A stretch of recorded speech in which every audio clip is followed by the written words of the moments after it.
Hello, this is Heather Leap from wellnessandwords.com with another kids yoga book review. Today for you I have a 2 for Little Yoga and Sleepy Little Yoga by Rebecca Whitford and Martina Selway. Little Yoga the subtitle is a toddler's first book of yoga, and the subtitle for Sleepy Little Yoga is a toddler's sleepy book of yoga. Now, I have personally used Little Yoga in toddler classes, and it is so much fun. Sometimes when I have a group of 2-year-olds and their parents, and it's their very first class, this is a great book to start with. It's also a great book for families who want to start introducing their toddlers to yoga. Sometimes toddlers will watch their parents do yoga, and that's fun, but they're often climbing all over you. And if you're trying to do yoga at home, and if you have an opportunity to share this book with them, then you're focusing on time that the two of you spent together when you're not frustrated because they're interrupting your yoga poses. And you're sharing literacy skills, introducing books to them, and also introducing yoga. So Little Yoga is fabulous for that. The books are very similar. The styles, the pages, the drawings are the same, so there'll be continuity if you share both of these books with your children or with kids in your class. One of the pages is my favorite, a frog. We talked about frogs in a previous video. Also birds, bird poses, yoga baby, wobbles like a little bird.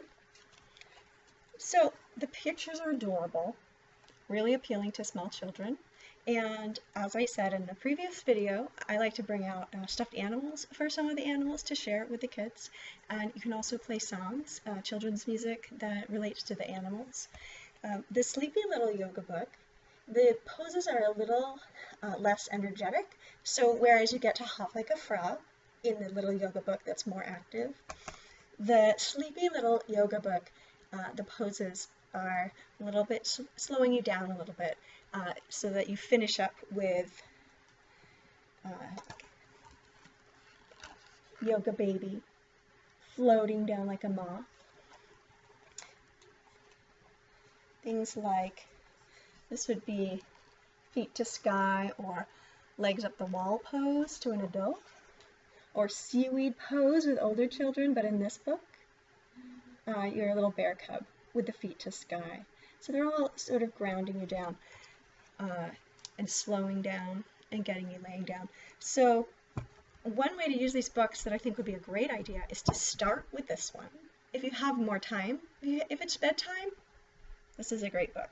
If you have a little time in the middle of the day, this is great. But if you have a bigger chunk of time before nap or bedtime, you could do this more energetic book followed by the sleeping laying down book, in which case if you tied them together you'd want to probably skip the last page of this one because it takes you into rest. So you just pause, skip that to move to the next one.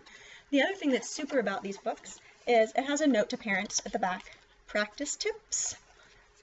Pictures of actual children doing the poses instead of the drawings of the children. It's just overall a fabulous resource. Like I said, I love to use these in my classes. I'm looking forward to using this one in my class as well, as I just described, tying the two together for a longer class. And I would love to hear from anyone out there in video land if you've used these with your kids, if you have other books that you'd like to see reviewed or that you would recommend that I use in my classes that maybe I haven't seen yet. Anyway, leave some comments, and I hope to see you soon if you're in town, Portland, Oregon, for a kids yoga class. Otherwise, I hope you're having fun doing yoga at home or in your own city, wherever that is. Bye now.